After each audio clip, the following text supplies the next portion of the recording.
Hello नमस्कार दोस्तों, novel story को हिंदी में सुनने के लिए हमारे चैनल को सब्सक्राइब कीजिए। तो चलिए अब कहानी की ओर आते हैं। यूनिवर्सिटी से ग्रेजुएट होने के बाद सनाया मल्होत्रा फैमिली बिजनेस में काम कर रही थी। उसे श्रीमती मल्होत्रा का ईमेल पासवर्ड अच्छी तरह याद था और उसने उनके और डॉक्टर साउथ के बीच ईमेल्स का कंटेंट भी पढ़ रखा था। उसने देखा कि डॉक्टर साउथ हमेशा तुरंत रिप्लाई करते थे और बिना ज्यादा सवाल किए समस्या का समाधान कर देते थे। डॉक्टर साउथ श्रीमती मल्होत्रा को बहुत मानते थे। यही वजह थी कि सनाया ने झूठ बोलने की हिम्मत की कि डॉक्टर साउथ ने सिंह ग्रुप के इनविटेशन को स्वीकार कर लिया है। मुस्कुराते हुए सनाया ने ईमेल खोला और रिप्लाई पढ़ा। मैं सिर्फ मल्होत्रा फैमिली के लिए जिम्मेदार हूँ। सिंह ग्रुप की समस्याओं से निपटना मेरी जिम्मेदारी नहीं है। सनाया की मुस्कान थम गई। उसे परेशान देखकर अक्षय ने भौहें सिकोड़ते हुए पूछा, क्या हुआ? खुद को संभालते हुए सनाया ने झूठ बोला, डॉक्टर साउथ ने कहा कि इस समस्या का समाधान होने में कुछ दिन लगेंगे। अक्षय ने राहत की सांस ली। ये तो नॉर्मल है। ये मामला वाकई मुश्किल है, लेकिन मैंने ग्रुप 1 के लोगों से बेट लगाई है कि शुक्रवार तक इसका हल निकाल लेंगे। क्या ये ठीक रहेगा? सनाया ने आत्मविश्वास से कहा, कोई प्रॉब्लम नहीं। लेकिन उसकी आंखों में हल्की घबराहट थी, तो उसने ग्रुप 1 के साथ बेट लगाई है। अक्षय जल्दी से सिंह फैमिली की ओर लौट गया। अक्षरा का ख्याल आते ही उसे हल्की बेचैनी महसूस हुई। अक्षय के पिता, जो आमतौर पर बेहद सख्त थे, आज उसके कंधे पर हाथ रखकर मुस्कुराए और तारीफ की, मेरे बेटे ने कमाल कर दिखाया। तुमने वाकई डॉक्टर साउथ को बुला लिया और अब R&D डिपार्टमेंट में अपनी जगह पक्की कर लोगे। अक्षय खुश होकर बोला, डैड आप चिंता मत करो, मैं और मेहनत करूंगा ताकि आपकी पावरफुल पोजीशन वापस ला सकूं। बहुत अच्छा कहकर उनके पिता मास्टर बेडरूम की ओर चले गए। अक्षय की मां ने खुशी के आंसू पोंछते हुए बोली, तुम्हें उस रेहान से बेहतर बनना ही होगा, तभी तुम्हारे पिता का रवैया बदलेगा। मेलिसा ने कहा, पुरानी मिसेस सिंह को सनाया पसंद नहीं, लेकिन इस बार उसने कमाल कर दिया। इधर अक्षय अपने फैसले से खुश था। उसने सोचा, अक्षरा को मेरा होना ही होगा। अक्षरा अपने कंप्यूटर पर काम में डूबी हुई थी जब उसने अचानक चीख मारी। उसने पानी का गिलास लेने के लिए हाथ बढ़ाया, लेकिन गिलास खाली था। तभी रेहान उसके पास आया और एक गिलास पानी टेबल पर रख दिया। अक्षरा ने हल्का हैरान होकर कहा, थैंक यू, कोई बात नहीं। रेहान ने जवाब दिया और अपनी जगह लौट गया। पुरानी मिसेस सिंह दोनों को देखकर मुस्कुरा रही थी। जल्द ही मैं अपने परपोते को देखूंगी, उन्होंने सोचा और अपने चश्मे के साथ बच्चों के नाम ढूंढने के लिए किताबें पलटने लगी। अगले दिन रेहान ने किसी दर्द का संकेत नहीं दिया, जबकि उसकी जलने की चोट काफी गंभीर थी। अक्षरा को उसकी सहनशक्ति देखकर हैरानी हुई। काम पर जाने के दौरान वह बिना हिचकिचाए रेहान की कार में बैठ गई। कार ऑफिस पहुंची और अक्षरा जैसे ही उतरी, उसे अक्षय ने रोक लिया। आज रात न्यू एनर्जी सोर्सेस पर एक इंडस्ट्री नेटवर्किंग इवेंट है। कई बड़े लोग वहां आएंगे और शायद डॉक्टर साउथ भी। अक्षरा ने बिना रुके कहा, तो R&D डिपार्टमेंट को इनविटेशन मिला है, मैं तुम्हें ले चल सकता हूँ ताकि तुम्हें बड़े लोगों से मिलने का मौका मिले। तुम्हारे करियर के लिए फायदेमंद रहेगा। कोई जरूरत नहीं, थैंक यू। अक्षरा बिना पीछे देखे ग्रुप ऑफिस में चली गई। शाम को कबीर ने उसे रोका, आज रात एक काम है, मेरे साथ चलोगी? ठीक है। उन्होंने इवेंट के लिए निकलते समय किसी बात पर ज्यादा ध्यान नहीं दिया। जैसे ही वे पहुंचे, स्टाफ ने कबीर को अंदर जाने से रोक दिया। सॉरी सर, आपकी एंट्री इस लिस्ट में नहीं है। कबीर गुस्से में था। ये कैसे हो सकता है? अक्षय चैंपेन का गिलास लिए वहां आया और ठंडी हंसी के साथ बोला, कबीर मैंने सोचा तुम व्यस्त होगे, इसलिए तुम्हारी जगह इनविटेशन कैंसिल कर दिया। कबीर ने जवाब दिया, तुमने मेरी जगह कैसे डिसाइड किया? अक्षरा ने ठंडे लहजे में कहा, सच में। फिर उसने अपनी ईमेल से सैमुअल का इनविटेशन स्टाफ को दिखा दिया। कहानी मॉडर्न हिंदी में अनुवादित। कबीर गुस्से में बोला, अक्षय तुमने हद पार कर दी है। मेरी तरफ से इनविटेशन कैंसिल करने का हक तुम्हें किसने दिया? अक्षय ने ठंडे स्वर में जवाब दिया, कबीर तुम्हें ये समझना चाहिए कि तुम्हारी इंडस्ट्री में जो पहचान है वो सिंह ग्रुप की वजह से है। तुम्हें इस इवेंट में सिंह ग्रुप के सदस्य के तौर पर बुलाया गया था और R&D डिपार्टमेंट का डिप्टी मैनेजर होने के नाते ये फैसला मैं ले सकता हूँ। कबीर गुस्से से उबल रहा था। उसके जैसे टैलेंटेड लोगों की काबिलियत को हर जगह इज्जत दी जाती थी। अगर वो सिंह ग्रुप छोड़ देता तो कई कंपनियां उसे हाथों हाथ जॉब ऑफर करती। R&D डिपार्टमेंट का डायरेक्टर तक उससे सीधे बात करता था, लेकिन अक्षय, जो सिर्फ डिप्टी मैनेजर था, उस पर रौब झाड़ रहा था। अक्षय ने और जोड़ते हुए कहा, मैं तुम्हें सलाह दूंगा कि यहाँ कोई तमाशा मत करो, यहाँ सभी सम्मानित लोग हैं, तुम नहीं चाहोगे कि सिक्योरिटी तुम्हें बाहर निकाल दे, है ना? ये कहने के बाद उसने अक्षरा की ओर देखा और व्यंग्य करते हुए बोला, अक्षरा, अब समझ आया, मेरी मंजूरी के बिना तुम इस दरवाजे के अंदर भी नहीं जा सकती। अक्षरा ने उसकी बात पर बिना गुस्सा दिखाए उसे शांत नजरों से देखा और कहा, सच में? उसने अपना फोन निकाला, समीर की तरफ से मिला इनविटेशन अपनी ईमेल में से निकाला और स्टाफ को दिखा दिया। अक्षरा ने निमंत्रण स्टाफ मेंबर को दिया, क्या मैं अब अंदर जा सकती हूँ? स्टाफ मेंबर ने एक नजर डाली और तुरंत सम्मान पूर्वक साइड में हो गया, कृपया अंदर आइए। अक्षय ने ये देखा तो उसका चेहरा खींच गया, तुम्हें ये निमंत्रण कैसे मिला? वो एक कदम आगे बढ़ा और अक्षरा के फोन की ओर देखते हुए कहा, कहीं तुमने किसी और का इनविटेशन तो नहीं चुराया? फिर उसने इनविटेशन पर लिखा नाम देखा और चौंक गया। इस तरह की इंडस्ट्री गैदरिंग्स में आमतौर पर निमंत्रण पर मेहमान का नाम, कंपनी और पद लिखा होता है। काबीर का निमंत्रण केवल सिंह ग्रुप की वजह से नहीं, बल्कि उनकी व्यक्तिगत प्रतिष्ठा के कारण था। निमंत्रण पर लिखा होता था कि व्यक्ति किस कंपनी से है, लेकिन कुछ मेहमान इतने प्रसिद्ध होते थे कि उनके नाम के आगे किसी कामकाजी पहचान की जरूरत ही नहीं होती थी। अक्षरा के हाथ में जो निमंत्रण था, उस पर सिर्फ अक्षरा मल्होत्रा लिखा था। अक्षय ने हैरानी से पूछा, तुम्हें ये निमंत्रण किस हैसियत से मिला? ये तुम्हें जानने की जरूरत नहीं है। अक्षरा ने फोन की स्क्रीन बंद की और काबीर की ओर देखा, चले? काबीर, जो पहले से ही इस बात के लिए तैयार था कि आज उसे नुकसान उठाना पड़ सकता है, इस अचानक हुए बदलाव से हैरान था। वो अक्षरा के साथ हॉल के अंदर चला गया। ये निमंत्रण तुम्हें कहाँ से मिला? अक्षरा कुछ कहने ही वाली थी कि काबीर ने उसे रोकते हुए कहा, क्या ये रेहान ने अरेंज किया है? चूंकि इसमें कोई कंपनी का नाम नहीं है, इसका मतलब है कि तुम्हें किसी का एहसान नहीं उठाना पड़ेगा। उसका चेहरा और गंभीर हो गया। अक्षय ने इस बार हद पार कर दी, मैं इसे ऐसे ही नहीं छोड़ूंगा, जैसे ही हम वापस जाएंगे। मैं अक्षरा ने सोचा कि वो कहेगा कि वह R&D डिपार्टमेंट के डायरेक्टर या बोर्ड से बात करेगा, लेकिन उसकी बात ने उसे चौंका दिया। मैं मिस्टर रेहान से बात करूंगा और उसे मेरे लिए खड़े होने को कहूंगा। अक्षरा को यह सुनकर हैरानी हुई, नेपोटिज्म से नफरत करने वाले इंसान का ये रूप। शायद उसकी उलझन को नोटिस करते हुए काबीर ने झेपते हुए अपनी नाक खुजाई, मुझे नेपोटिज्म से नफरत नहीं है, मुझे उन लोगों से दिक्कत है जो अपनी पहचान के दम पर बेवजह कुर्सी गर्म करते हैं। तुम्हें पता नहीं सिंह ग्रुप में ऐसे कितने लोग हैं। खैर, ये सब तुम्हें क्यों बता रहा हूँ? उसने एक ग्लास शैंपेन उठाया, आओ मैं तुम्हें कुछ लोगों से मिलवाता हूँ। अक्षरा के कुछ कहने से पहले ही काबीर ने आवाज लगाई, मिस्टर किंग, और अक्षरा को उसके साथ जाना पड़ा। जिस शख्स को मिस्टर किंग कहा गया, वो इंडस्ट्री के सीनियर थे और उनके आसपास पहले ही बहुत से लोग बातचीत में लगे हुए थे। उन्होंने काबीर को देखते ही आदर पूर्वक कहा, मिस्टर कबीर, ये देखना दुर्लभ है कि आप इस तरह के इवेंट्स में आए हैं। चलिए इसी बहाने आज हमें आपसे मायने का मौका तो मिला। काबीर हंसते हुए बोला, सीनियर्स के सामने मैं अपनी बात रखने लायक नहीं हूँ। मैं तो आज एक न्यू टैलेंट को आपके सामने लाने आया हूँ। उन्होंने हाल ही में एक बड़ा प्रॉब्लम सॉल्व किया है जो मुझे महीनों से परेशान कर रहा था। मिस्टर किंग और अन्य लोग उत्सुकता से अक्षरा की ओर देखने लगे, लेकिन तभी एक महिला की आवाज ने सबका ध्यान खींच लिया, मिस्टर किंग, बहुत दिन हो गए। सभी ने देखा कि एक नीली ड्रेस पहने हुए सनाया अक्षय के साथ हाथ में हाथ डाले खड़ी थी। सनाया के आते ही मिस्टर किंग और उनके साथ खड़े लोग तुरंत उसकी ओर बढ़ गए। मिस मल्होत्रा, बहुत समय हो गया, क्या आप आज डॉक्टर साउथ के साथ आए हैं? सनाया ने हल्की मुस्कान के साथ कहा, मैं नहीं जानती कि वो यहाँ होंगे या नहीं। आज मैं अपने मंगेतर के साथ आई हूँ, वो भी रिन्यूएबल एनर्जी के क्षेत्र में काम करते हैं। अक्षय ने तुरंत हाथ बढ़ाया, मैं अक्षय सिंह, सिंह ग्रुप से।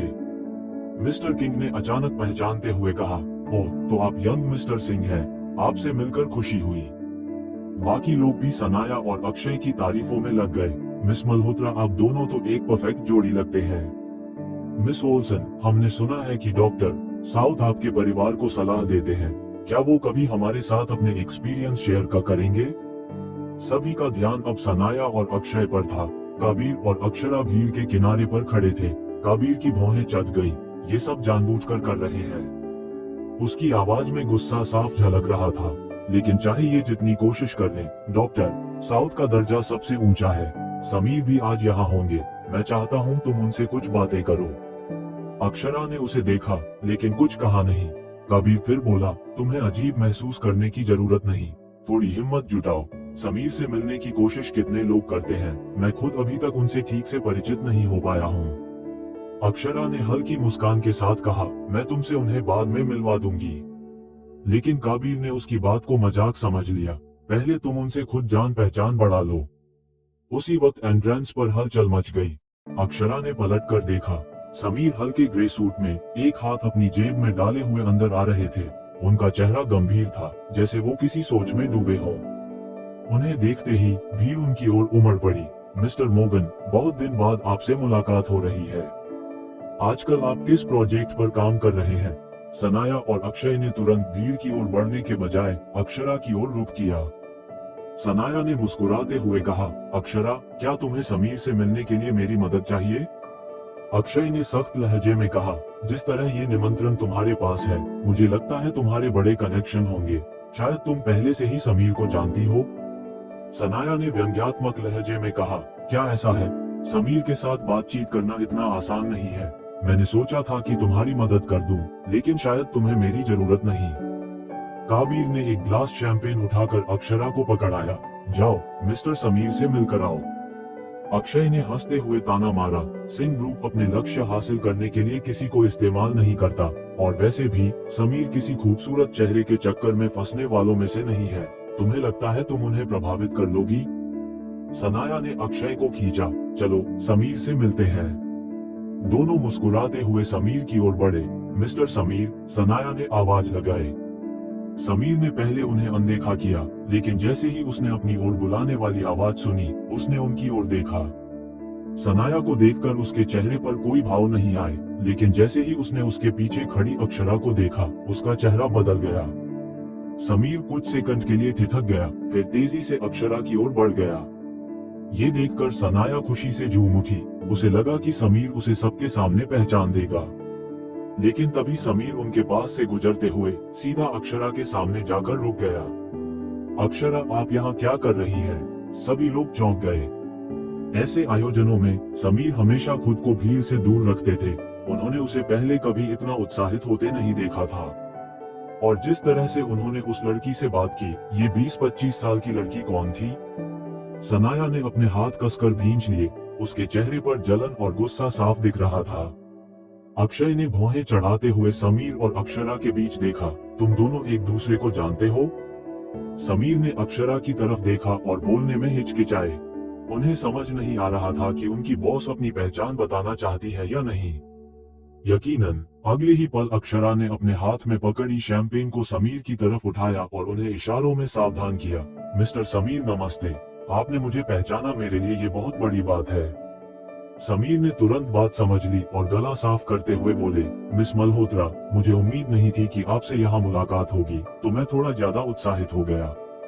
उनकी बात सुनकर सभी ने अक्षरा की खूबसूरत शक्ल की तरफ देखा और कुछ समझने की कोशिश की।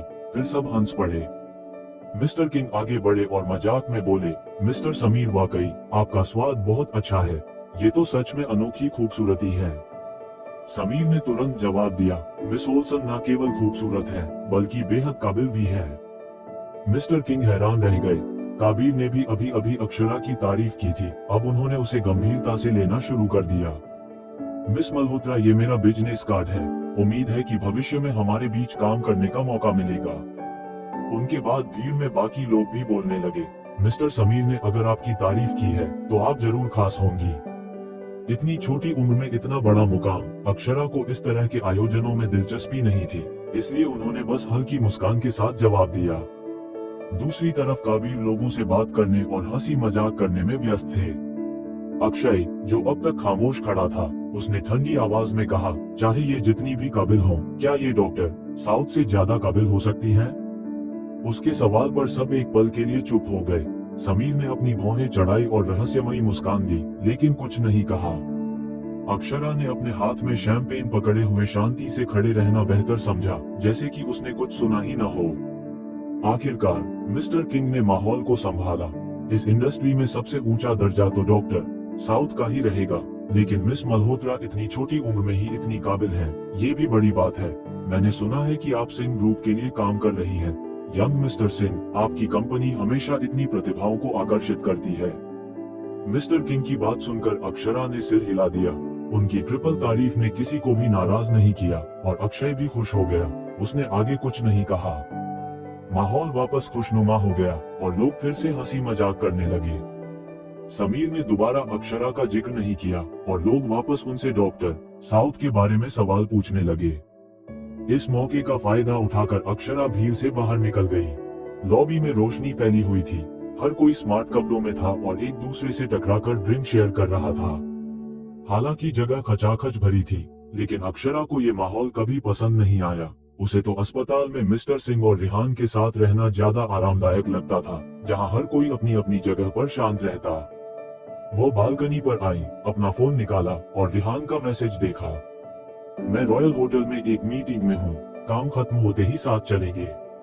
अक्षरा मुस्कुराई और वहां से जाने का मन बना लिया। काबिर उसके पीछे आया। अब समझा, तुमने कहा था कि समीर से मिलवाओगी। तुम दोनों तो अच्छे खासे जान पहचान वाले हो। अक्षरा ने इनकार नहीं किया, बस हल्की सी मुस्कान दी। काबिर ने अभी अभी हुए वाकये को याद किया। हालांकि समीर औरों से बात कर रहे थे, लेकिन उनकी नजरें बार बार अक्षरा की तरफ जा रही थी। समीर को यकीनन अक्षरा में दिलचस्पी थी। वो गंभीरता से बोला, तुम्हें समीर के बारे में क्या लगता है? अक्षरा ने थोड़ा सोचकर जवाब दिया, वो भरोसेमंद, मेहनती और ईमानदार है। समीर एक अच्छे असिस्टेंट था, नहीं तो वो उन्हें कंपनी का पूरा नियंत्रण कभी न देती। काबिर की आंखों में चमक आ गई। तो तुम कहना चाहती हो कि तुम भी उनकी तरफ आकर्षित हो? अगर अक्षरा और समीर साथ हो जाते तो काबिर को यकीन था कि समीर उसे डॉक्टर साउथ से मिलवा ही देंगे। अक्षरा हंसने ही वाली थी जब पास से खांसी की आवाज आई। दोनों ने मुड़कर देखा। बालकनी के दूसरी तरफ रिहान खड़े थे। वो काबिर से आधा सिर लंबा था। इस वक्त उसका चेहरा सख्त और काली आंखें गुस्से से भरी हुई थी। रिहान को भी वहां उन दोनों को देखना महज एक संयोग ही लगा।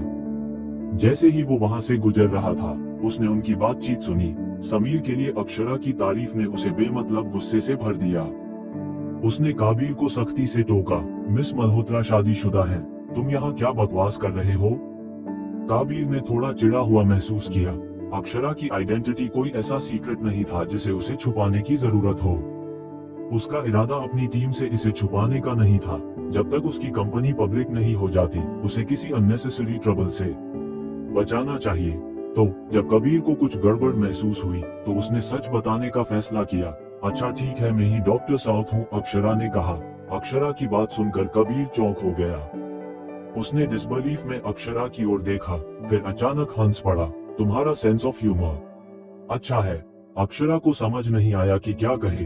कबीर ने कहा, मैंने डॉक्टर साउथ से मुलाकात नहीं की है, लेकिन मुझे यकीन है कि उनके जैसे एकेडमिक टैलेंट्स वाले व्यक्ति कम से कम 40 के होने चाहिए।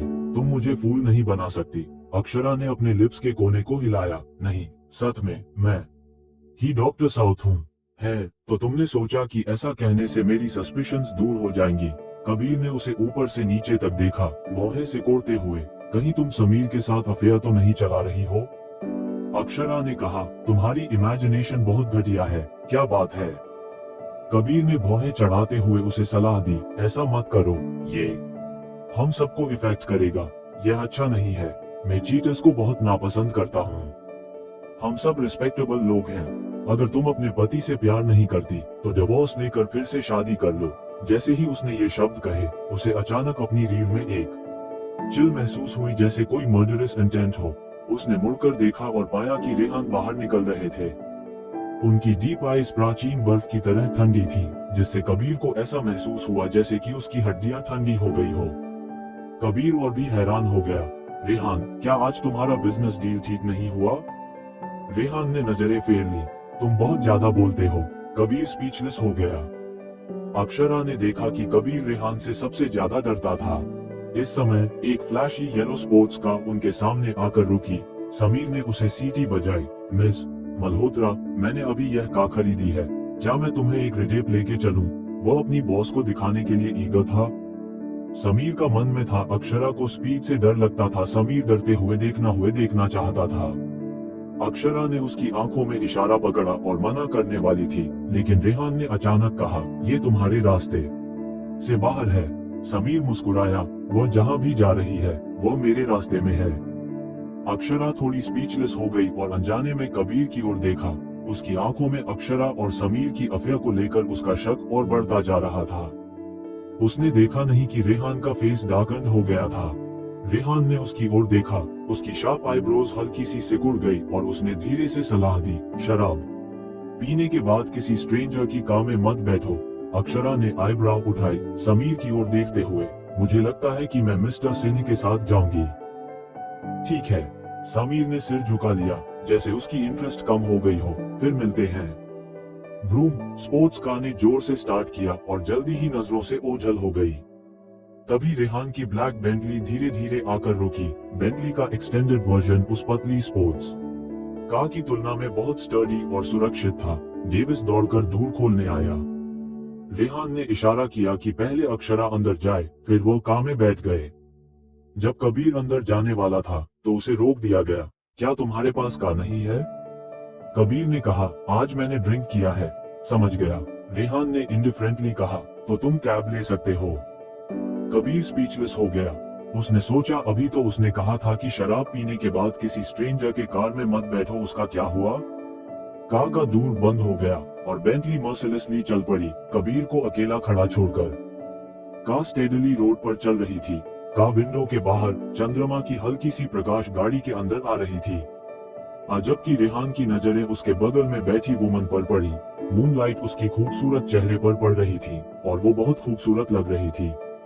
रेहान एक पल के लिए अक्षरा के खूबसूरत चेहरे में खो गया, फिर अचानक बोले, मिस मल्होत्रा, क्या आप मेरी बैंडेजेस बदलने में मदद कर सकती हैं? इन वर्ड्स पर अक्षरा रुकी। उसने धीरे धीरे हेड उठाकर उसकी ओर देखा। अभी? हाँ, रेहान ने कहा, अगर हम हॉस्पिटल तक इंतजार करेंगे तो मेरी दादी इसे देखकर अपसेट हो जाएंगी। तो ये बात थी। अक्षरा ने धीरे से राहत की सांस ली। ठीक है। उन्होंने कपड़े उतारे, अपनी पीठ उसकी ओर कर ली। अक्षरा ने कार में सीलिंग लाइट जलाई और उसकी ओर देखा। ये दूसरी बार था जब उसने उसे हाफ नेकेड देखा था, वो अपने कपड़ों में पतला दिखने के बावजूद। सरप्राइजिंगली रेहान की बॉडी मस्क्यूलर था। फिर उसने अपना ध्यान रेहान के वुंड्स पर केंद्रित किया। उसने देखा ब्लड फिर से नहीं आया था क्योंकि उसकी मेटाबॉलिज्म तेज थी, जो एक युवा आदमी के लिए सामान्य था। उसने प्रशंसा में एक आह भरी, फिर फर्स्ट एड बॉक्स से पट्टी और मलहम निकालकर उसकी पट्टी बदलने लगी। मलहम लगाने के बाद उसने उसके घावों के चारों ओर पट्टी बांधने की तैयारी की। वह पीछे की सीट पर घुटनों के बल बैठकर रेहान के शरीर के चारों ओर हाथ बढ़ा रही थी। वह बस वापस बैठने ही वाली थी, तभी कार अचानक मुड़ी, जिससे अक्षरा रेहान पर गिर गई। उसका चेहरा उसके कंधे पर आ गया। रेहान ने जल्दी से खुद को सीट पर हाथ रखकर संतुलन बनाया, लेकिन फिर उसने अक्षरा के हाथों को अपने चारों ओर महसूस किया। उसकी सांसें अटक गई। ऐसा लगा जैसे उसकी त्वचा का वह हिस्सा अत्यधिक संवेदनशील हो गया हो, जैसे हजारों चींटियां उसके कंधे से उसके अंगों तक रेंग रही हो। रेहान स्थिर हो गया। उसका दिमाग एक पल के लिए खाली हो गया। अक्षरा ने उसकी असामान्य प्रतिक्रिया देखी और सोचा कि शायद उसने उसके घावों को और चोट पहुंचाई है। जैसे ही उसने खुद को सीधा किया, अक्षरा ने तुरंत पूछा, मिस्टर शाइन, क्या आपको दर्द हो रहा है? उसके शब्दों ने आखिरकार रेहान को फिर से बोलने की क्षमता दी। उन्होंने कर्कश आवाज में कहा, आई एम फाइन। तब जाकर अक्षरा ने राहत की सांस ली। उसने पट्टी बांधना जारी रखा। रेहान ने तुरंत अपनी शर्ट पहनी और वहां सीधे चेहरे के साथ बैठ गए। उसे लगा कि कार के अंदर की जगह बहुत छोटी है और रेहान को घुटन होने लगा था। रेहान ने अक्सर के दो हाथों और उसके कंधे पर गलती से उसके सर के बारे में सोचते हुए उसने अपनी टाई ढीली कर ली। जैसे ही कार अस्पताल पहुंची और रुकी, उसने अचानक दरवाजा खोला और बिना पीछे देखे ऊपर की ओर भाग गया। अक्षरा धीरे धीरे कार से बाहर निकली। उसे जाते हुए देख रही थी। वह डेविस से पूछे बिना नहीं रह सकी। आज रात की नेगोशिएशन में उसने कितना खोया कि वह इतना गुस्से में है? डेविस ने मन ही मन अपनी आंखें घुमाई। आज रात की एक्विजिशन लागत बजट से 100 मिलियन कम थी।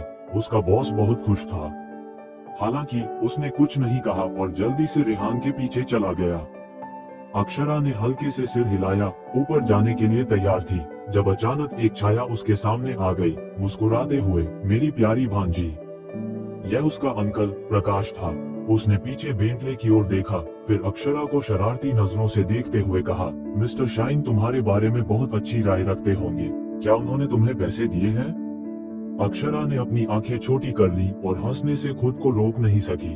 Of course, not only mister shine but old Mrs shine भी मुझे कुछ पैसे दिए हैं। प्रकाश की आंखें तुरंत चमक उठी। अक्षरा ने फिर कहा, बाय द वे, उस सच की कीमत बताओ जो तुमने लास्ट टाइम मेंशन किया था। प्रकाश हक्का बक्का रह गया। उसने ईमानदारी से कहा, मैं उस सच के लिए केवल तुमसे पे ऑफ ले सकता हूँ, इसलिए तुम्हें पर्याप्त पैसे देने होंगे और फिर मैं इसे रिवील करूंगा। अक्षरा अपने फोन के साथ खेलने लगी।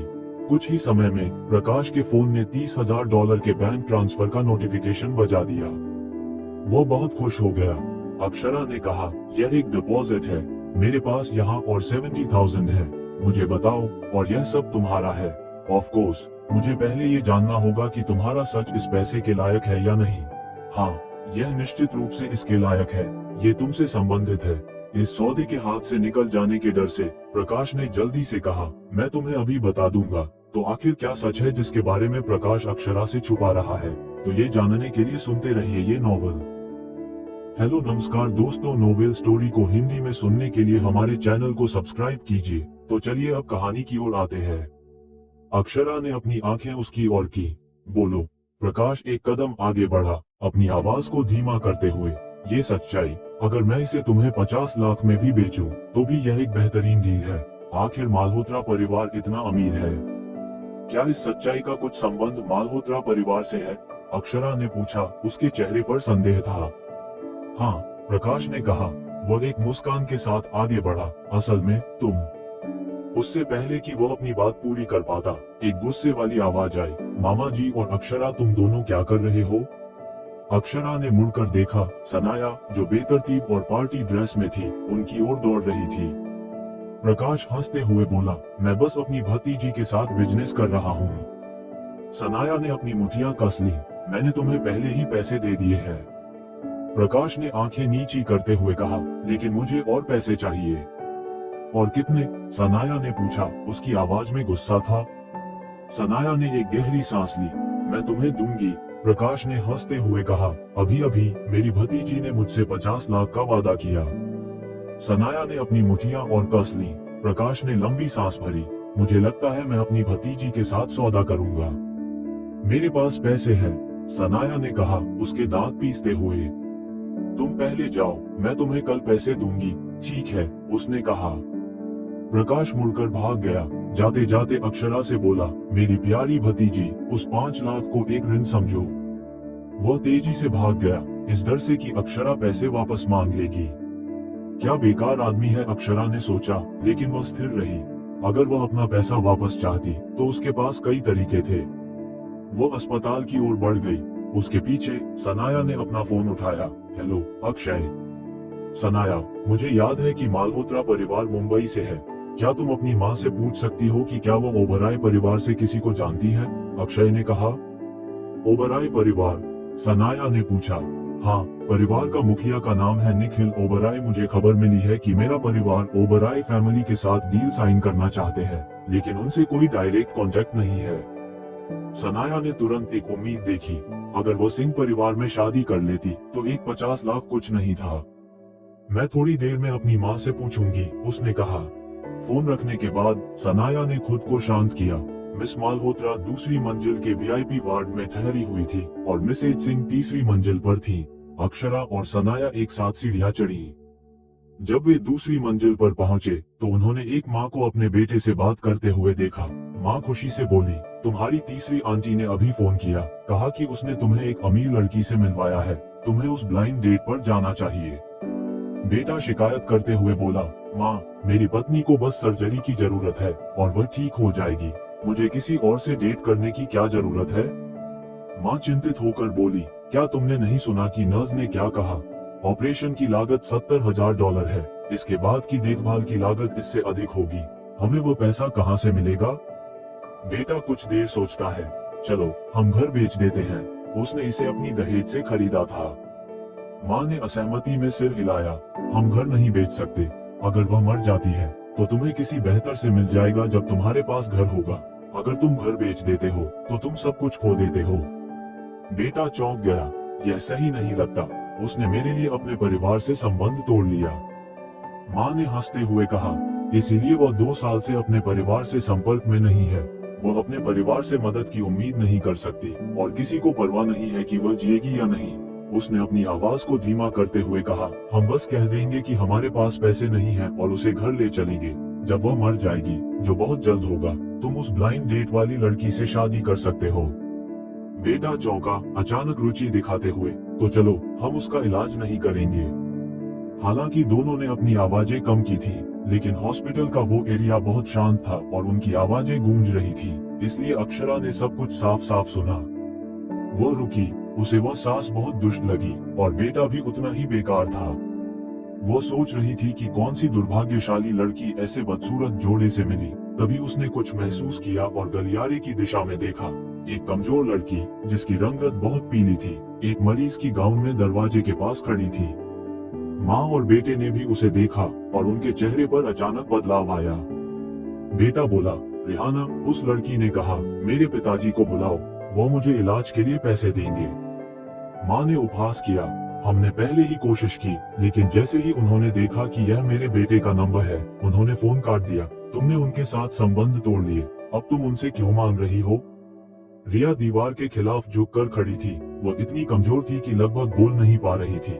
उसने बेटे से कहा, तो मुझे अपना फोन दो, मैं अपने भाई को फोन करूंगी।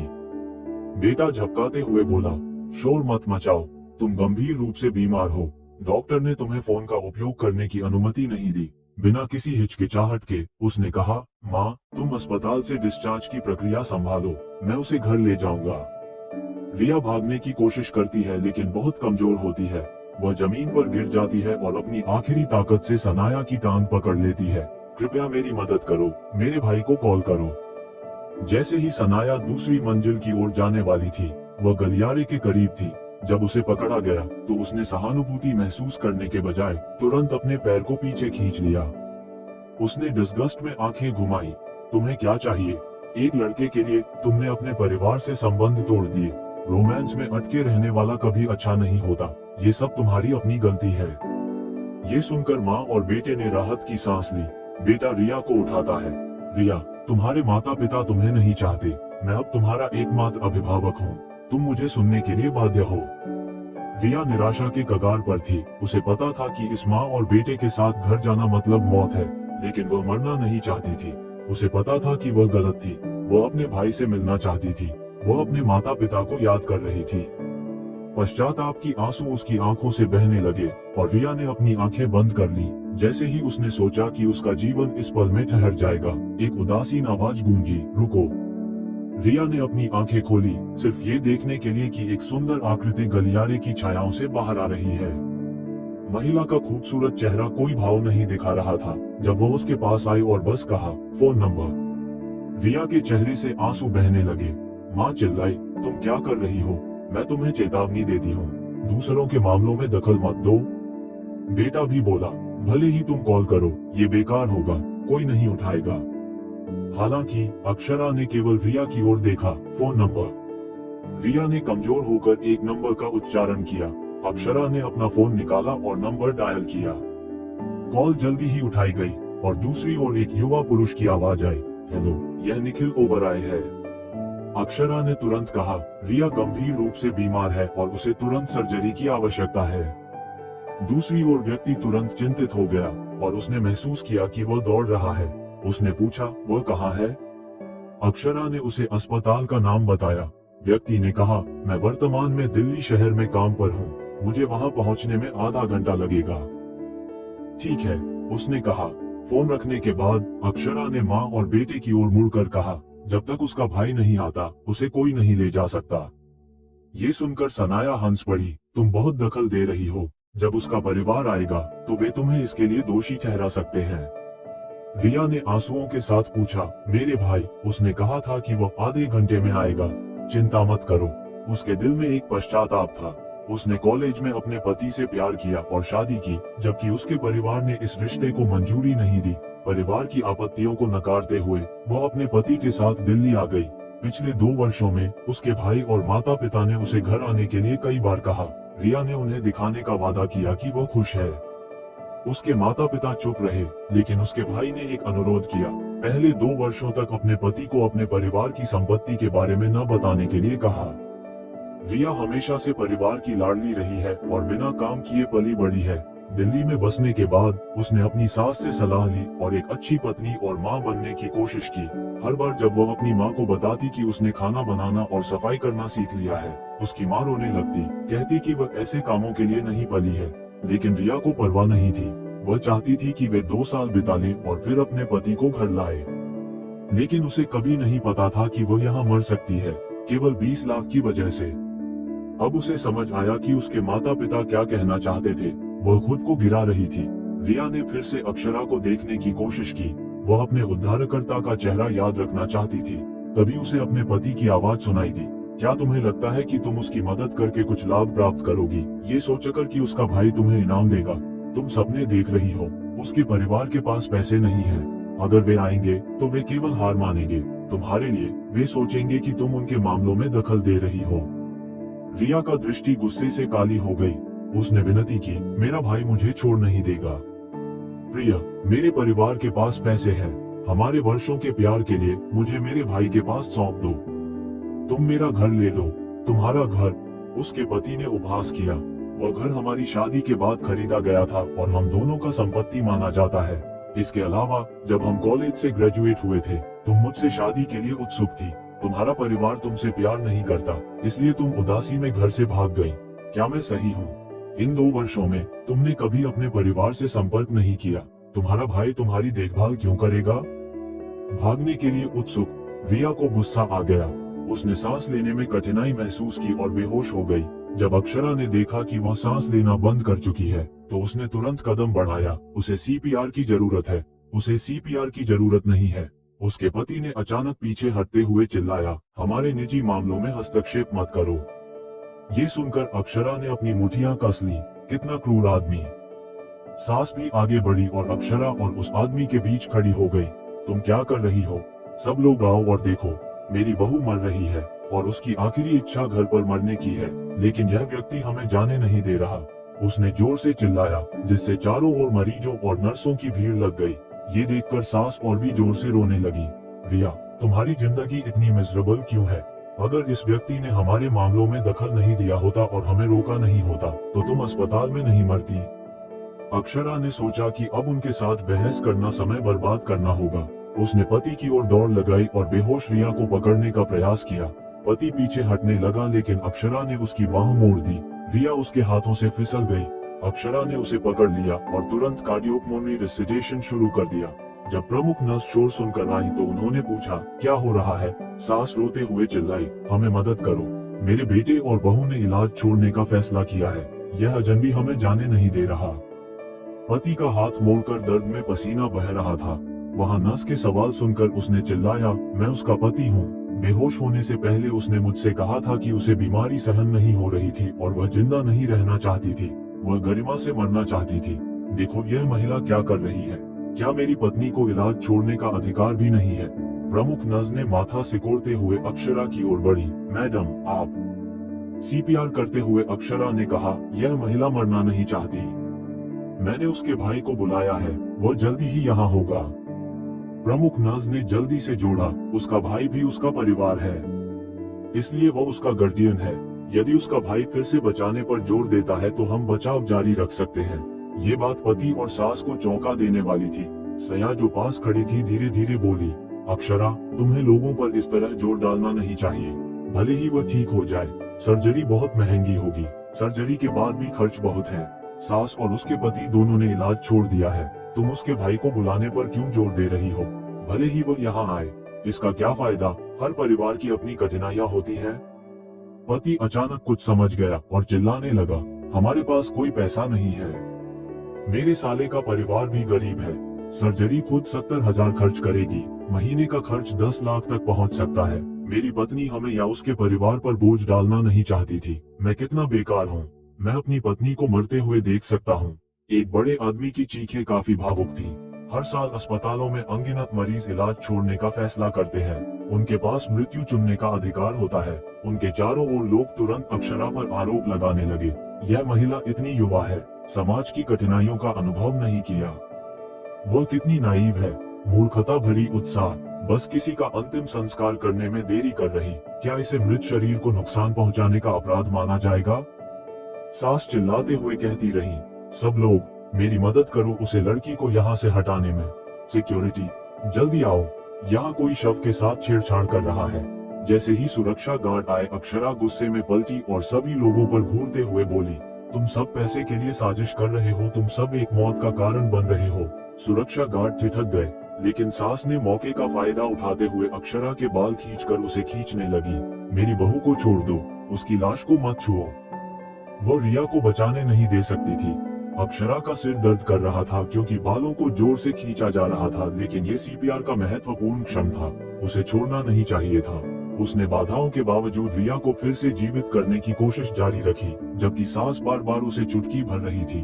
उसने हार नहीं मानी, सया हंसकर बोली। उसने पाया कि अक्षरा वास्तव में मूर्ख थी। इतनी दयालु होना केवल बड़े संकट में फंसना होगा।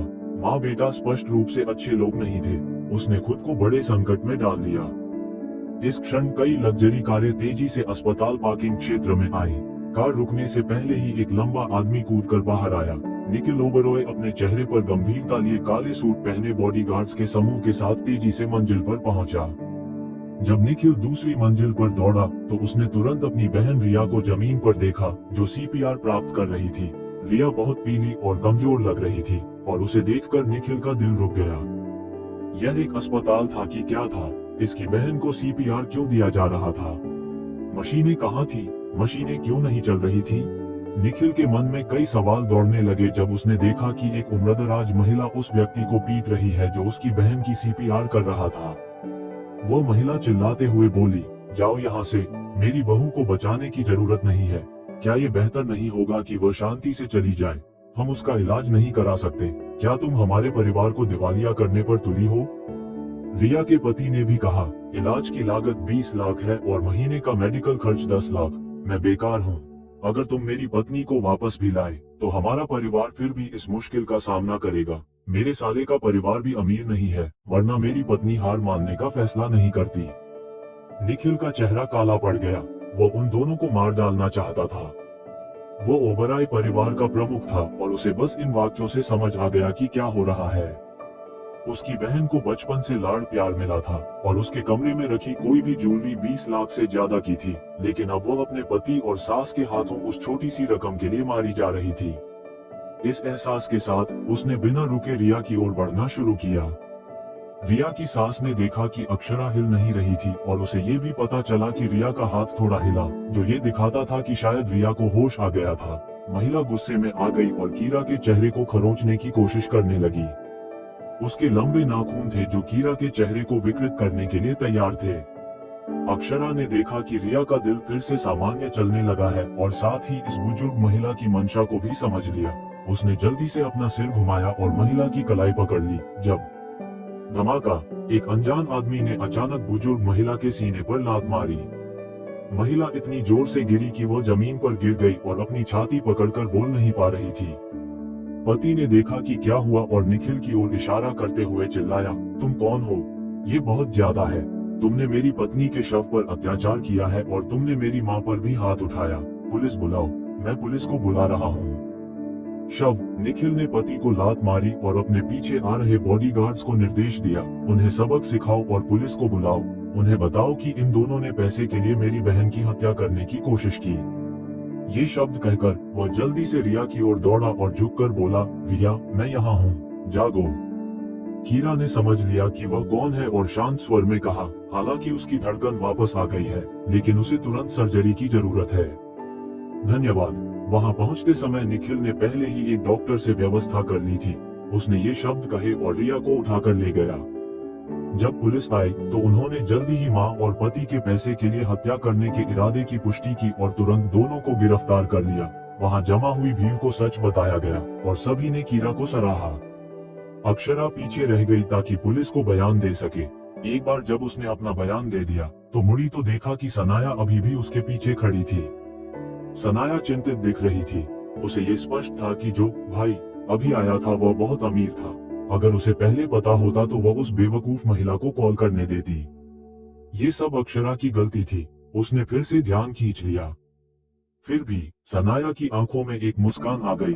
अक्षरा, मैंने नहीं सोचा था कि तुम इतनी अच्छी होने का दिखावा करोगी। ये देखकर कि वो महिला जिसका नाम रिया एक रिच फैमिली बैकग्राउंड से थी, तुम्हें उसे बचाने में कितना प्रयास करना पड़ा होगा।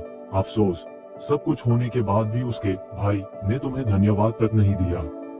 अपनी मजाक उड़ाने के बाद वो मिसेज मल्होत्रा के वार्ड में चली गई। अक्षरा उसे पीछे से देखती रही, सोचते हुए कि कैसे सनाया ने कहानी को मोड़ दिया था और केवल व्यक्तिगत लाभ के बारे में सोच रही थी। उसे सनाया से नफरत होने लगी थी।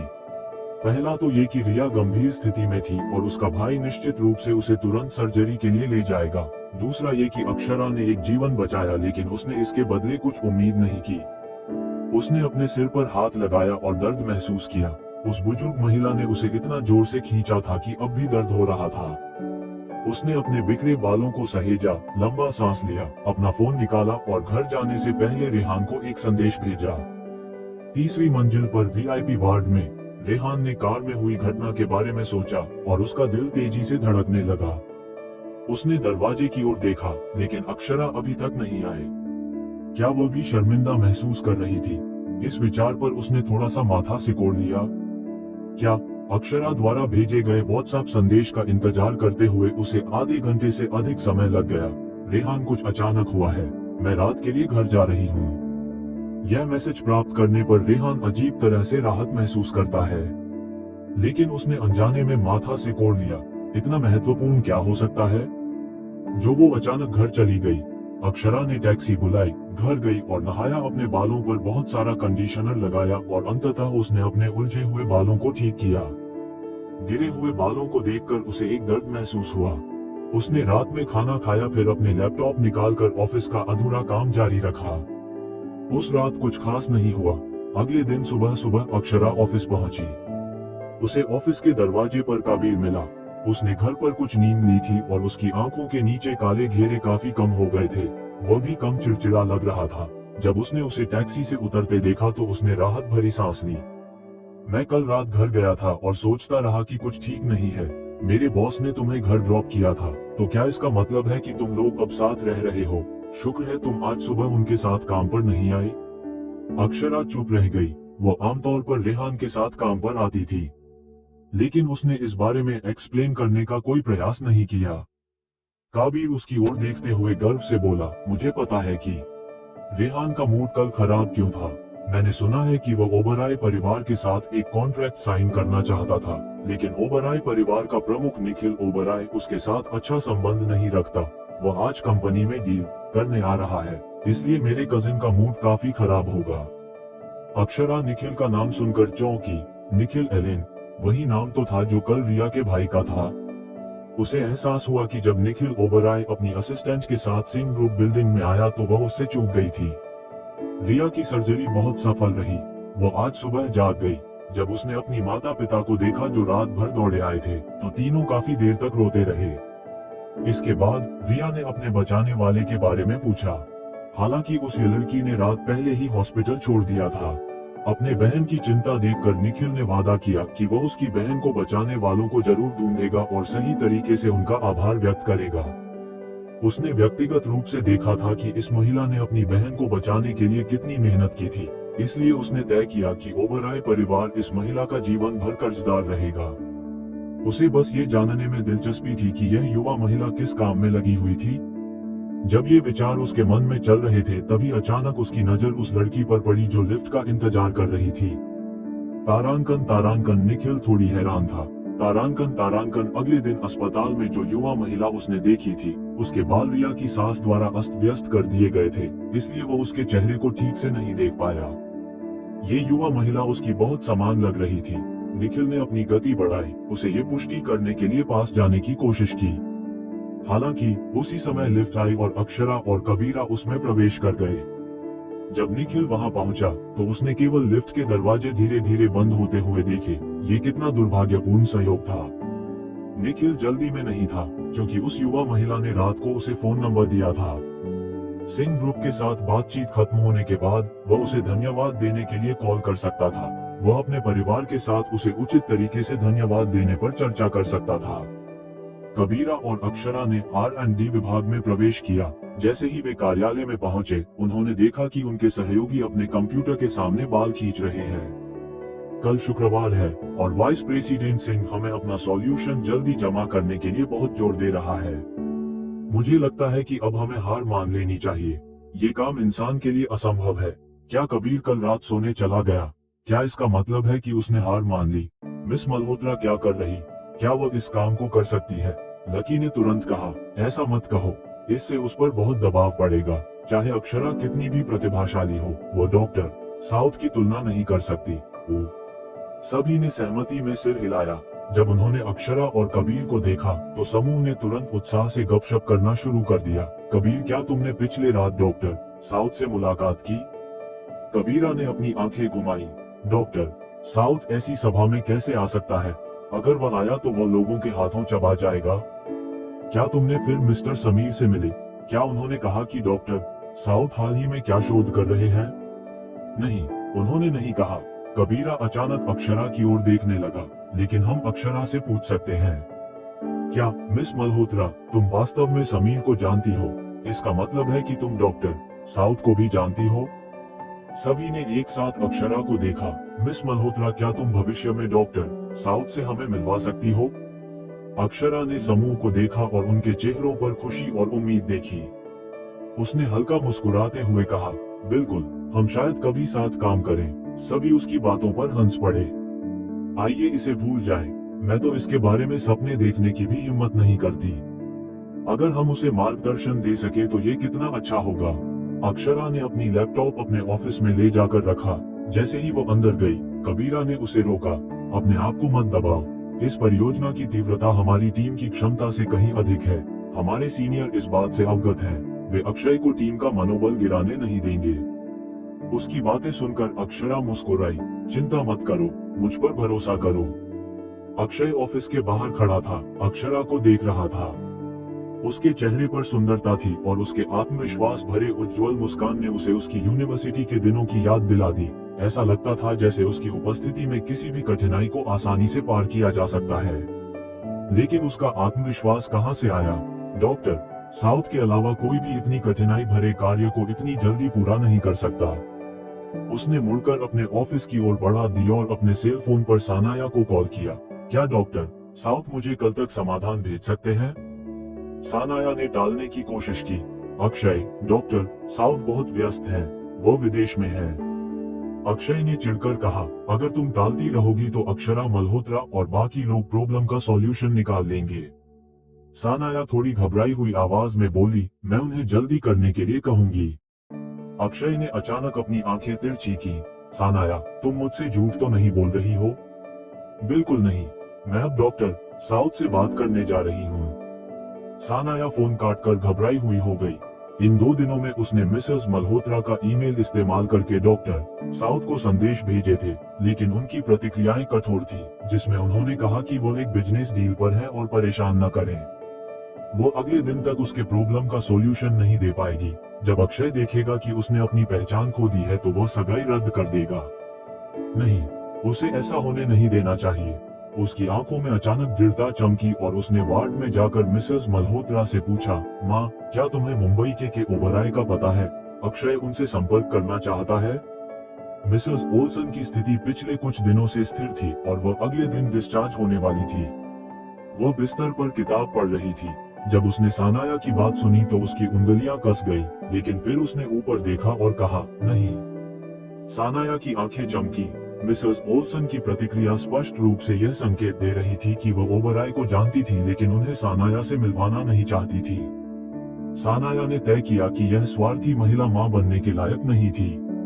वो अंजलि जैसी नहीं थी जो हमेशा बचपन से उसे लाड़ प्यार करती रही। अब जब मिसेस ओल्सन मदद करने को तैयार नहीं थी तो उसे क्या करना चाहिए? सानाया वास्तव में घबरा गई थी। अक्षरा ने अकेले इस पूरे प्रोजेक्ट पर काम नहीं किया। ग्रुप 1 के उसके टीममेट्स ने बहुत मदद की। जब वे काम खत्म करके घर लौटे तब तक सामान्य योजना लगभग तैयार हो चुकी थी और बस थोड़ी सी सुधार बाकी थी। अक्षरा अपनी लैपटॉप लेकर पार्किंग क्षेत्र में गई। जब उसने रेहान की बेंटले में बैठी तो उसने देखा कि वो कार में नहीं था। रेहान के ड्राइवर ने समझाया, मिस्टर सिंह का आज रात एक अपॉइंटमेंट है, उन्होंने मुझे पहले आपके घर भेजने के लिए कहा। अक्षरा ने इस पर ज्यादा ध्यान नहीं दिया। ठीक है। हालांकि रिहान पूरी रात वापस नहीं आया। अक्षरा अपने द्वारा रात भर काम किए गए प्लान को लेकर उत्साह से काम पर आए। जैसे ही वो रिसर्च विभाग में पहुंची, उसने देखा कि अक्षय कॉफी का कप लिए आराम क्षेत्र में खड़ा था, स्पष्ट रूप से उसका इंतजार कर रहा था, बस एक दोस्ताना याद दिलाने के लिए। अक्षरा, आज अंतिम दिन है।